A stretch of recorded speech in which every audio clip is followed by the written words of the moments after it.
Hi guys! Hindi ako sure if makikita ba ng clear. So anyway, nakita nyo na. And today, we're going to do cash planning for April. So, kasama na po dyan budgeting. Actually, medyo ano kasi ako because I'm still living paycheck to paycheck.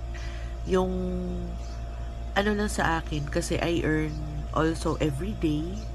So, yung spending ko I usually get from the daily income. So, yun. Last time yung spare ko na na planner, 'di ba? Na for the sake of demo purposes. So, we'll start. Hindi lang ako sure if makikita ba. I already plotted the expected income streams na matatanggap ko for April. So, we're going to start actually sa end of the month na sweldo. So, this is March 31. Hindi ko sure if makikita. Kasi green yung ginamit ko na pen. March 31, payday, next Tuesday. So, yung payday, yung marireceive ko dyan, is supposedly going to fund April 1 to 14. So, kaya may ganito siya yung medyo light green na color. So, nag-color-color talaga yung tita niya na. Then, next payday is on the 15th. So, ito na siya yung dark green na color.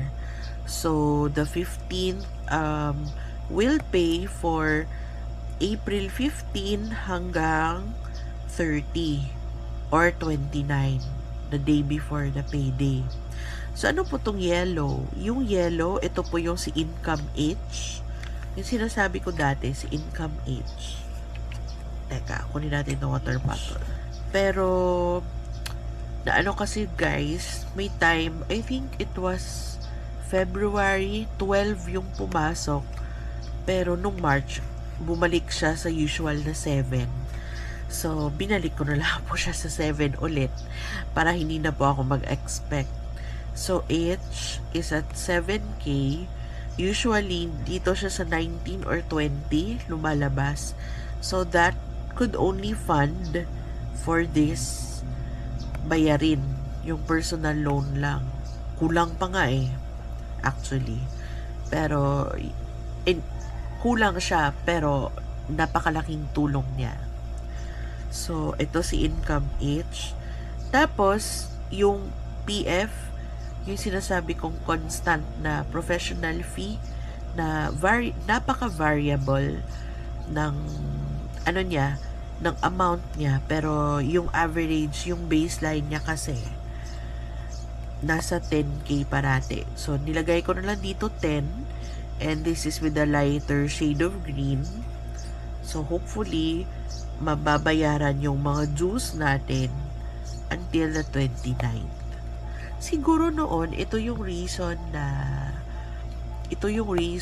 ang tapang kong mangutang. Kasi, may ine-expect akong mga other income streams. So, I really hope to change that para ma-save ko naman yung income ko at hindi po siya pumupunta sa mga utang. So, I'm currently working on that slowly. So, yun.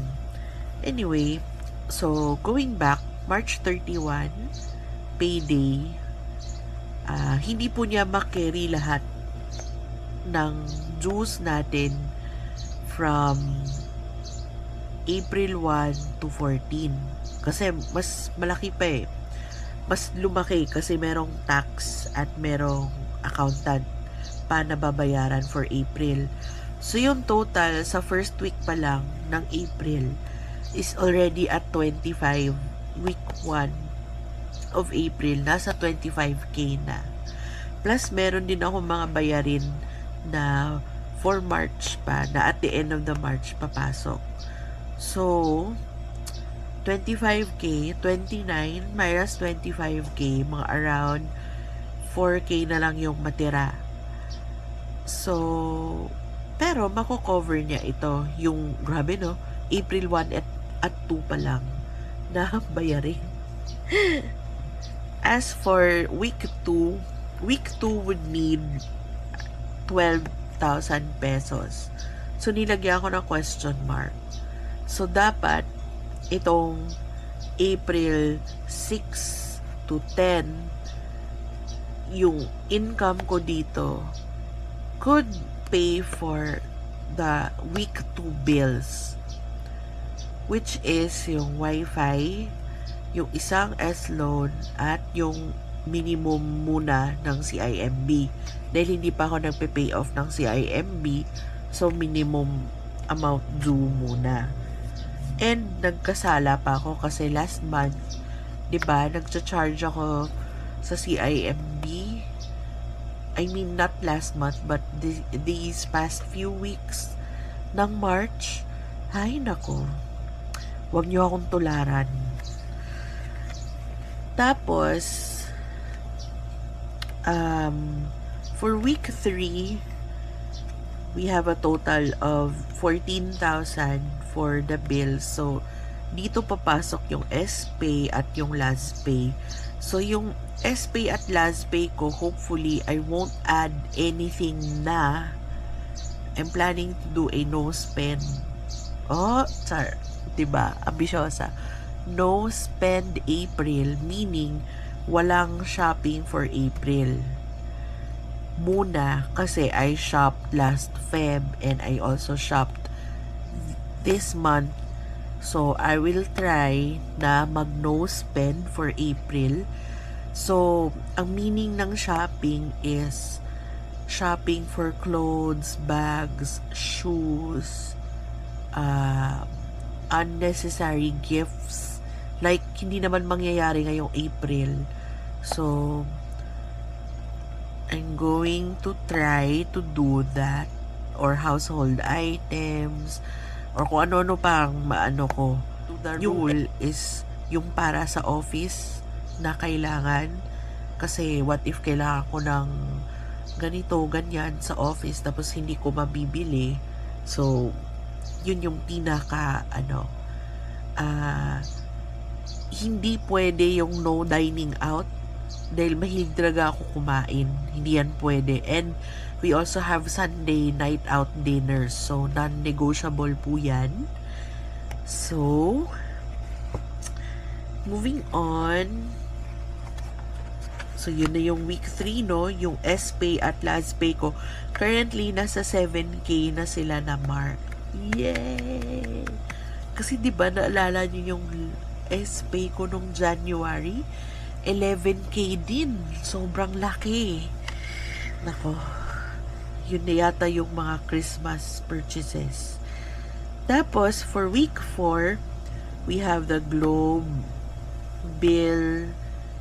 cellphone bill, yung personal loan. So, magto-total siya to 13,256. And yung income natin from H is only 7. So, talagang wala. Kayod talaga para mabayaran yung mga bills at utang. Actually, yeah, bills at utang. So, yun. And our PF hopefully will come in 23 or 24. Pero nilagay ko siya sa 24 kasi usually Friday.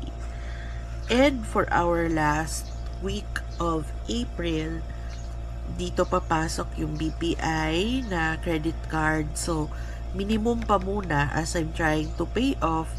G-credit din. Ay, hindi ko nalagay yung G-credit. Kasi, di ba, nautangan ko ulit yung G-credit.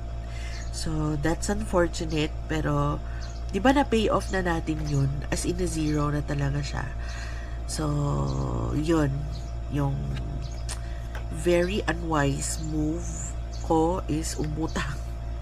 So, hindi ko siya nalagay dito. Anyway, we're trying to pay it off again kasi mas malaki talaga yung interest ng G-Credit, nasa 7%. So anyway, dito 26 yung BPI na minimum amount due na inaano ko na at around 10,000. Yung itong S-loan, if meron ako extra income, mapipay off na to siya. So this month, this 26th. So titingnan natin if andito pa siya for April. And then 30 payday ulit.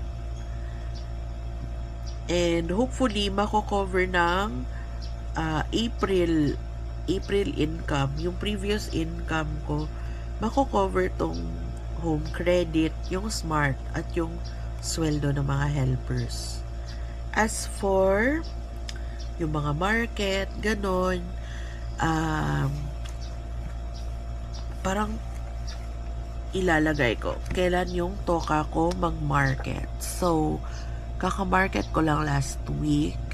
For this week, yung husband ko, so malamang ako yung toka sa first week of April.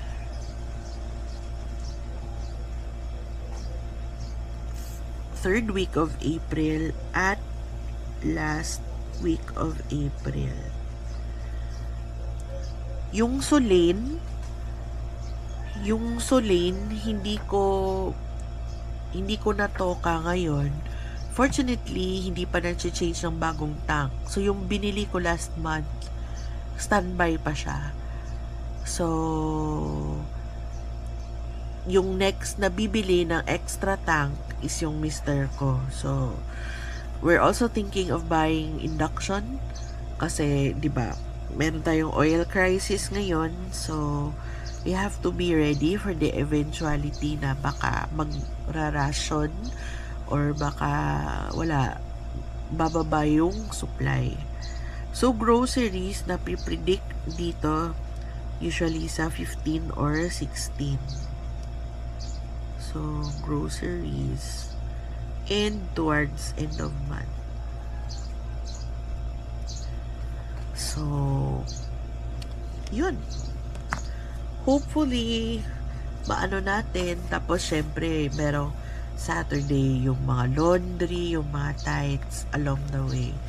So, medyo unusual na ako kasi galamay ko na yung takbo ng budget. Yung akin lang is ma-schedule yung bills at yung debt payments.